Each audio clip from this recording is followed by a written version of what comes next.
we've had a serious effect. Immediately the act was put into action.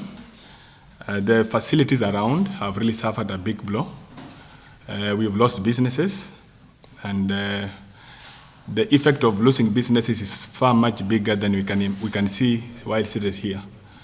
The employment opportunities have gone down because we've been forced to send some of the staffs back home, because when the facilities can't sustain themselves due to lack of business, the effect has to directly go to employees of these particular facilities.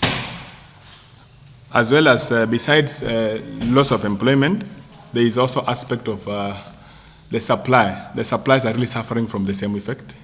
So what we are trying to mean is that the act in itself and its effect is far much bigger than we can talk about.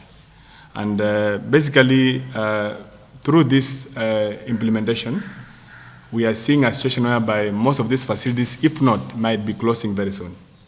Because in Mombasa and the coast at large, we depend on conference tourism. And the conference tourism is both local and at the national level. So when one wing is killed, it simply means the loss of revenue is automatically killed. So in our plea and in our request to the government, through SRC, which is the advisory body to the government, is that this bill is really creating a serious havoc in the industry, and more so in the hotel industry itself. So we want to greatly request various bodies that are involved to reconsider looking into the aspect, into this act, possibly reconsider harmonizing for the sake of creating a level playing ground for all the players within the industry.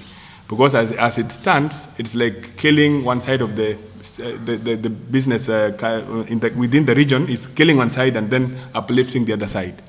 So we want to request that the situation is not good on the ground. We did a letter through a lawyer that was representing about 72 hotels under KISHRA, and we haven't gotten any response yet. We did a letter to the tourism department, local government, area leadership, the area member of parliament, the governor's office, deputy governor's office, that were received, but we haven't gotten any response yet.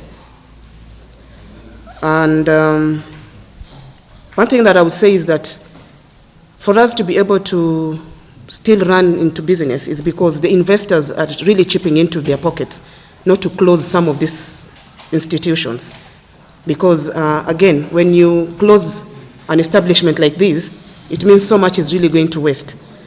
So with the little revenue collection that we have, it all of it goes to the government, paying taxes and what have you. For us to be able to still pay salaries and everything, the investor has to go back into their pockets. You can imagine that we were not given a notice. We woke up one morning and the 50 kilometers radius policy was already implemented. You wake up in the morning and you go to a dead facility like the one you're seeing right now. What do you think the investor is feeling?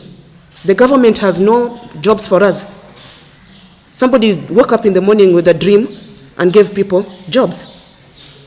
Now you wake up in the morning again, those jobs are taken away from you without notice, without anything. So we are asking our leaders, those that we voted into power, to kindly come to our rescue. If this can be tabled in parliament, we will really appreciate.